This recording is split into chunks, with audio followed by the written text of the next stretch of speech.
भारत माता की, भारत माता की। रउआ लोगन के हमार प्रणाम पहुंचे।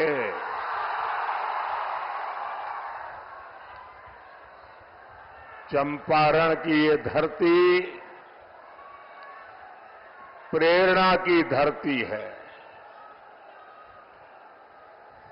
आपका ये स्नेह, आपका ये उत्साह, ये आशीर्वाद, ये दिखा रहा है कि छठे और सातवें चरण में देश में क्या होने वाला है।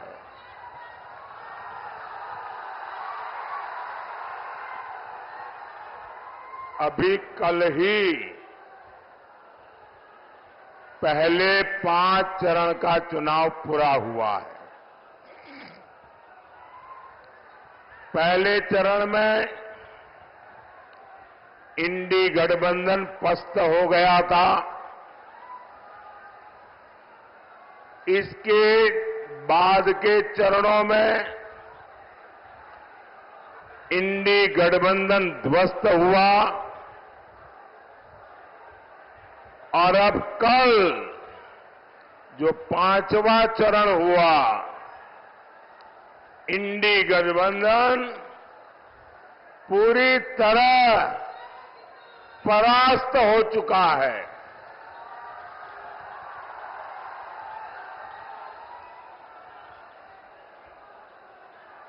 खुद को जनता का माई बाप समझने वाले इन्हें जनता ऐसी करारी हार देगी, ऐसी करारी हार देगी कि दुनिया देखती रह जाएगी।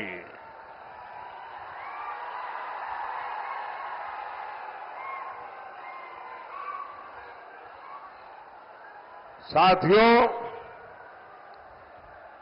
21वीं सदी का भारत इंडी गठबंधन के पापों के साथ आगे नहीं बढ़ सकता।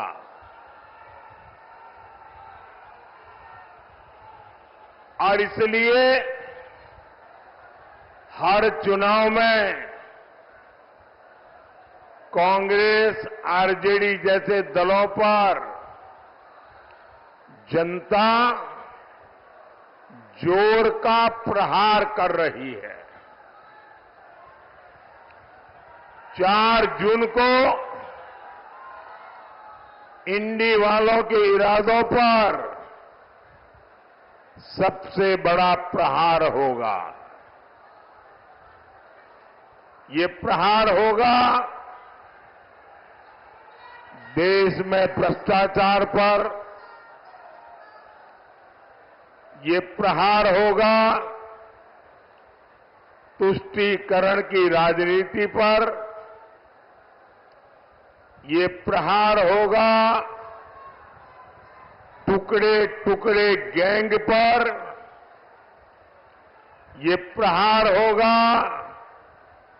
समाज को लड़ाने वाली गंदी सोच पर, ये प्रहार होगा सनातन को गाली देने वाली विकृत मानसिकता पर, ये प्रहार होगा अपराधी माफिया जंगल राज पर, ये प्रहार होगा महिला विरोधी मानसिकता पर। साथियों, यहां चंपारण में पूज्य बापू ने सत्याग्रह और स्वच्छाग्रह का प्रयोग किया था। आजादी के बाद इसी से प्रेरणा लेकर कांग्रेस को देश में सफाई के लिए आंदोलन करना चाहिए था। पूज्य बापू की स्वच्छता की जो अपेक्षा थी, देश में स्वच्छता एक संस्कार बनाकर बापू को सबसे बड़ी श्रद्धांजलि देने का उन लोगों को अवसर मिला था। लेकिन उन्होंने सत्ता में आने के पहले दिन ही बापू को पूरी तरह छोड़ दिया, बापू के विचारों को छोड़ दिया, बापू के आचारों को छोड़ दिया, बापू के आदर्शों को छोड़ दिया। और उन्होंने क्या किया? उन्होंने अपना सारा ध्यान सिर्फ और सिर्फ एक परिवार को आगे बढ़ाने पर जोर लगा दिया। कांग्रेस और उसके साथियों ने मिलकर देश के 60 साल बर्बाद कर दिए। 3-3, 4-4 पीढ़ियों का जीवन तबाह कर दिया। आजादी के 60-70 साल बाद जब आपने एक गरीब मां के बेटे को आपकी सेवा करने का अवसर दिया,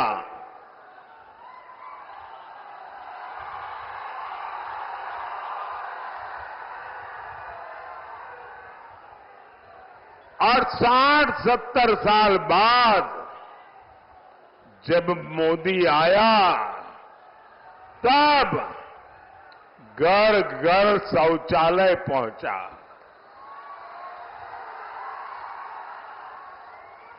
मैं गरीब मां का बेटा हूं, इसलिए मुझे पता है कि हमारे देश की महिलाओं को शौचालय जैसी सुविधा न होने से कैसे दिन काटना पड़ता था। या तो सुबह सूर्योदय के पहले जाओ, या तो सूरज ढलने तक इंतजार करो। और इसके कारण मेरी माताओं बहनों के शरीर के स्वास्थ्य पर बहुत ही गंभीर परिणाम होते थे। लेकिन उनको शौचालय की जरूरत गरीब को क्यों है, शौचालय की जरूरत मेरी मां बहन को क्यों है, इसकी समझ तक नहीं थी भाइयों। आजादी के 60-70 बाद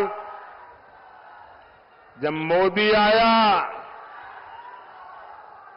तो हर घर में बिजली पहुंची।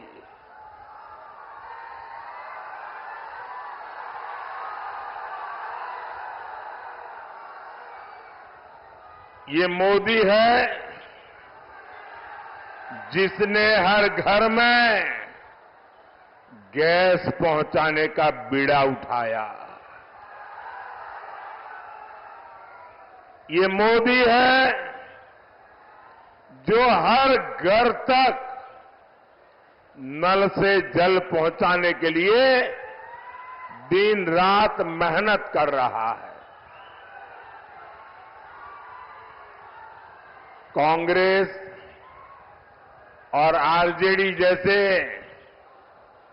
उसके साथियों ने आपको सिर्फ और सिर्फ तरसा कर रखा। गरीब और गरीब होता रहा। इन 60 सालों में इन लोगों ने बड़े बड़े महल बना लिए। स्विस बैंक में अकाउंट खुल गए। आपके पास पेट भरने को अन्न नहीं था।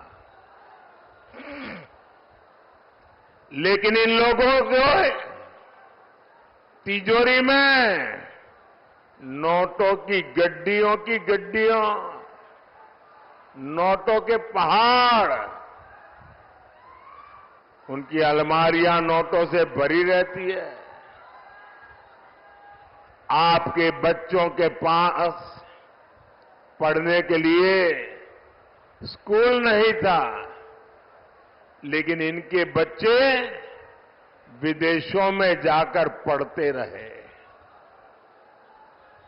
गरीब परेशानी में था, मुश्किल में था, लेकिन इन्हें कोई फर्क नहीं पड़ता था। साथियों, देश में गरीब की पूछ तब शुरू हुई जब गरीब का ये बेटा प्रधान सेवक के रूप में आपकी सेवा में खपने लगा। पिछले 10 साल में मोदी का बहुत सारा समय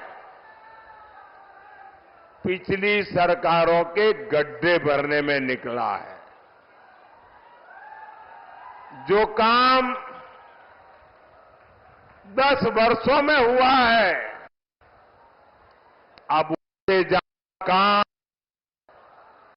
अगले 5 साल में होगा। और ये मोदी की गारंटी है।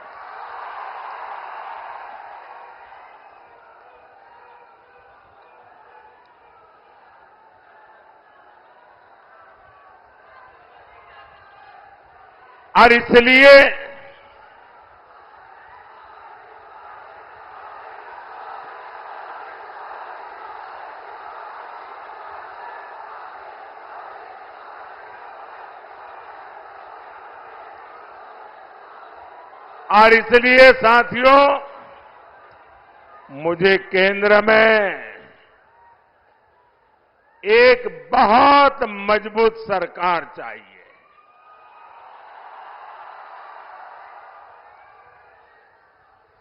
और मजबूत सरकार मोदी को, मोदी के परिवार को मजबूत बनाने के लिए नहीं, मजबूत सरकार आपके बच्चों के भविष्य के लिए।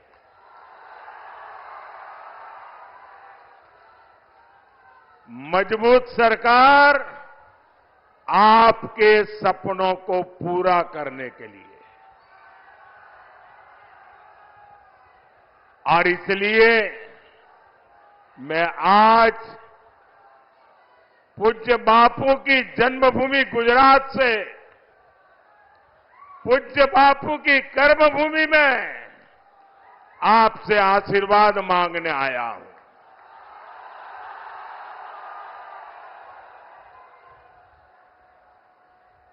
साथियों, मैं हिंदुस्तान के कोने कोने में जा रहा हूं।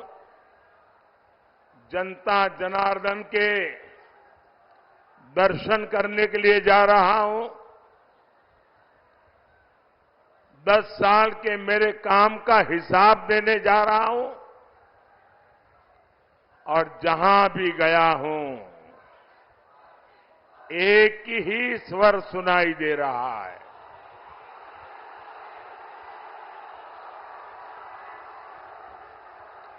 एक ही मंत्र सुनाई दे रहा है। एक ही गूंज सुनाई दे रही है। फिर एक बार, फिर एक बार, फिर एक बार, अब की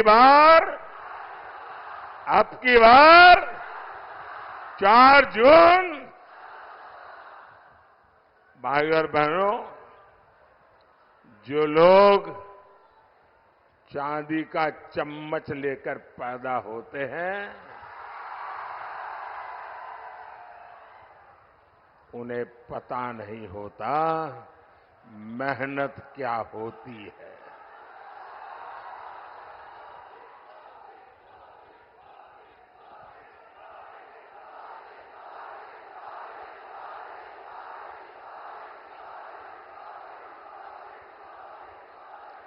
मैंने सुना है कि यहां कोई घूम घूम कर कह रहा है कि 4 जून के बाद मोदी को बेड रेस्ट होगा।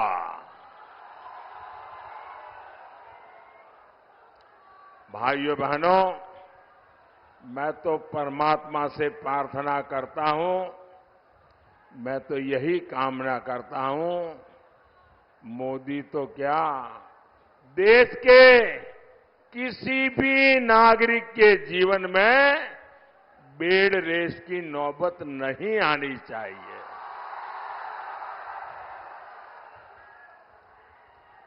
देश का हर नागरिक ऊर्जा से भरा हुआ हो, उत्सव भरी जिंदगी जीता हो, लेकिन जंगल राज के वारिस से और अपेक्षा भी क्या की जा सकती है। और ये सब ऐसे ही है। आपने देखा होगा कांग्रेस वाले क्या कहते हैं, मोदी तेरी कब्र खुदेगी, मोदी तेरी कब्र खुदेगी। इनका एक काउंटर पार्ट है उत्तर प्रदेश में, और उत्तर प्रदेश का शहजादा क्या कहता है, अब मोदी के आखिरी दिन बनारस में है, इसलिए उन्होंने बनारस में अंतिम गृह की व्यवस्था की है। साथियों, इस चुनाव में इन लोगों के पास मोदी को गाली देने के सिवाय कोई मुद्दा नहीं है। कोई कह रहा है कि मोदी की कब्र खो देंगे, कोई कह रहा है मोदी को गाड़ देंगे। कांग्रेस के शहजादे मोदी की आंखों में आंसू देखना चाहते हैं। अरे इंडी वालों,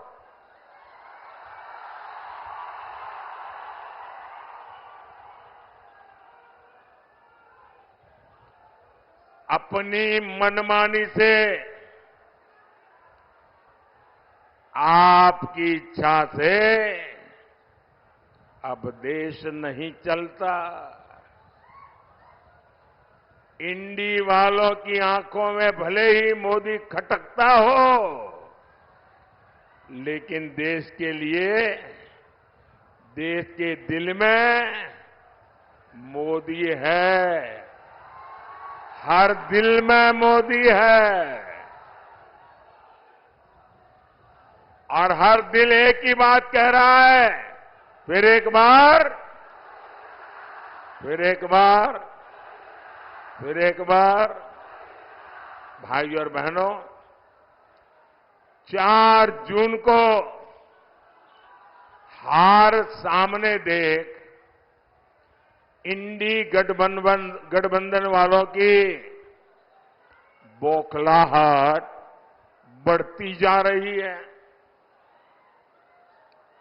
अब ये मोदी की योजनाओं पर सवाल उठा रहे हैं। मोदी गरीबों को मुफ्त राशन क्यों दे रहा है? भाइयों बहनों, इन्होंने हिंदुस्तान देखा ही नहीं है। मैं हिंदुस्तान के अनेक जिलों में रात्रि मुकाम करके आया हूं।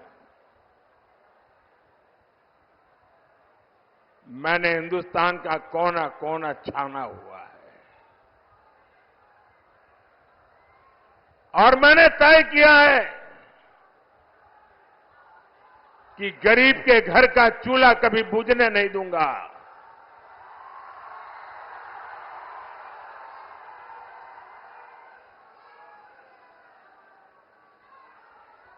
रात को जब बच्चे भूखे पेट सोते हैं तो उस मां पर क्या बीतती है, इसका मुझे पता है। और इसलिए मोदी गरीब को मुफ्त राशन देता है, देता रहेगा।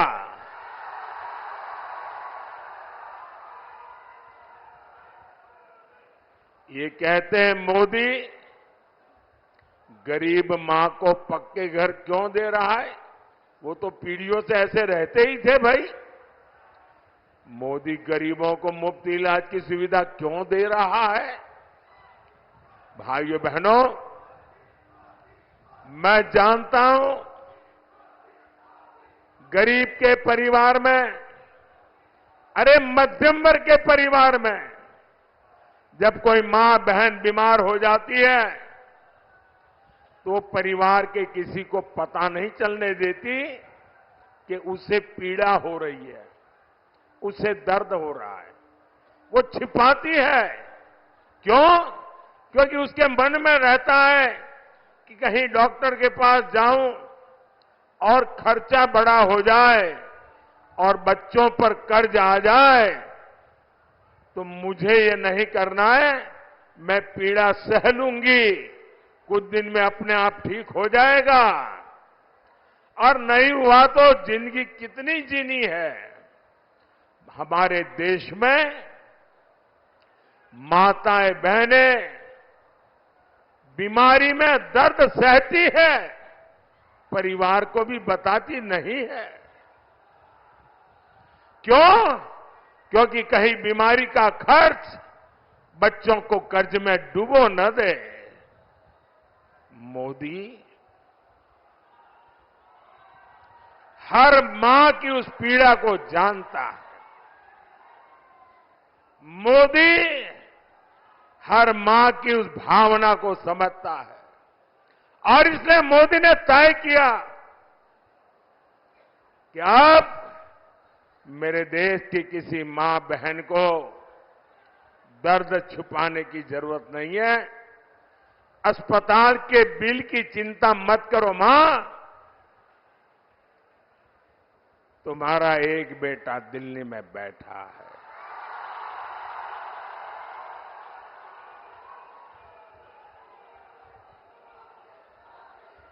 अब तुम्हारी बीमारी का खर्च ये तुम्हारा बेटा उठाएगा। अरे भाई, मोदी तो गरीब की सेवा के लिए ही तो पैदा हुआ है। मोदी गरीब के लिए ही तो काम करेगा। भाई और बहनों, जम्मू कश्मीर से आर्टिकल 370 हटाना हो, राम मंदिर का निर्माण हो,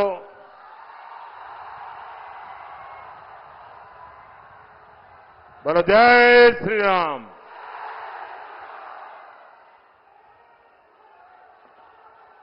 अब ये कैसे लोग हैं? प्रभु राम के लला का प्राण प्रतिष्ठा का कार्यक्रम, भव्य राम मंदिर का निर्माण, ये मंदिर वालों ने उनके घर जाकर के निमंत्रण दिया कि आप प्राण प्रतिष्ठा में आइए। उन्होंने निमंत्रण ठुकरा दिया।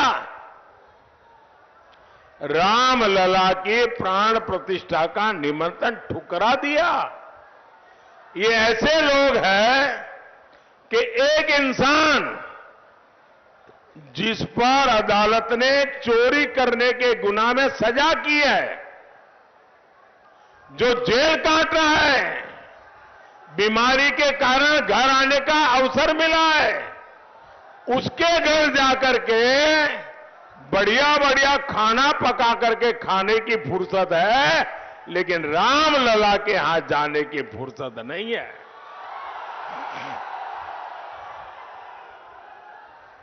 मोदी ने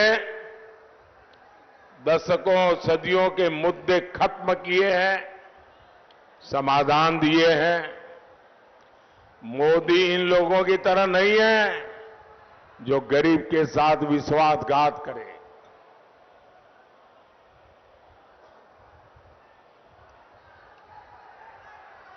मैं तो जहां जाता हूं अपने काम का रिपोर्ट कार्ड देता हूं। मैं इंडी गठबंधन वालों से पूछता हूं, भैया बताओ, अरे तुम्हारा रिपोर्ट कार्ड क्या है? जो लोग नौकरी के बदले जमीन अपने नाम लिखवा ले, वो युवाओं के बारे में सोच सकते हैं क्या? वो युवाओं का भविष्य बना सकते हैं क्या? जिनके जंगल राज में सिर्फ बम बारूद और कट्टों का कारोबार फला फूला, जिनके जंगल राज में भूमाफियाई फले फूले, जिन्होंने बिहार को अपहरण और फिरौती की इंडस्ट्री दी, जो कभी बिहार बड़ा नहीं कर सकते। नीतीश जी ने जिस मेहनत से बिहार को उन स्थितियों से बाहर निकाला है, वो बहुत सराहनीय है। आज हमारे मित्र सुशील मोदी जी हमारे बीच नहीं है। इतिहास जब अवलोकन करेगा तो नीतीश जी और सुशील जी का नाम जंगल राज को समाप्त करने वालों में गिना जाएगा। साथियों, बिहार ने दशकों तक पलायन का दौर देखा है, लेकिन एनडीए सरकार के प्रयासों से अब पलायन रुक रहा है। बिहार के युवाओं को यहीं पर रोजगार के अवसर मिल रहे हैं। आप मुझे बताइए, चंपारण में केंद्रीय विश्वविद्यालय बना है, खेती के लिए रिसर्च सेंटर बना है, सरदार पटेल सहकारी प्रशिक्षण संस्थान बना है, सिलेंडर का प्लांट लगा है, इफ्को बाजार बने हैं। ये सब कुछ क्या आपने आप चल रहे हैं क्या? इनमें रोजगार नहीं मिला क्या? यहां इतना बड़ा डेयरी प्लांट बना है, इससे हजारों पशुपालकों, माताओं बहनों की आय बढ़ी है। इसमें किसी को रोजगार नहीं मिला है क्या? ये जो पुल बन रहे हैं, हाईवे बन रहे हैं, रेलवे स्टेशन आधुनिक हो रहे हैं, ये बिना किसी को रोजगार दिए बन रहे हैं क्या? क्या जादुई चिराग से बनते हैं क्या? भाइयों बहनों, जंगलराज वालों ने आजकल आरक्षण का और संविधान पर दिन रात जोर जोर से झूठ बोलने का एक बड़ा अभियान चलाया है। सच्चाई ये है कि बाबा साहब आंबेडकर न होते तो नेहरू जी एससी एसटी को आरक्षण नहीं मिलने देते। उन्होंने तो मुख्यमंत्रियों को चिट्ठी लिख करके विरोध किया था, नेहरू जी ने। नेहरू जी से लेकर राजीव गांधी तक इस परिवार के जितने प्रधानमंत्री हुए, सबने ओबीसी आरक्षण का विरोध किया। कांग्रेस ने गरीब, एससी, एसटी, ओबीसी, महिला का हर किसी को धोखा दिया। इसलिए आज सिर्फ एक ही वोट बैंक उनके पास बचा है। अब इस वोट बैंक को खुश करने के लिए एससी, एसटी, ओबीसी का आरक्षण धर्म के आधार पर आपसे छीन करके वोट जिहाद वालों को देना चाहते हैं।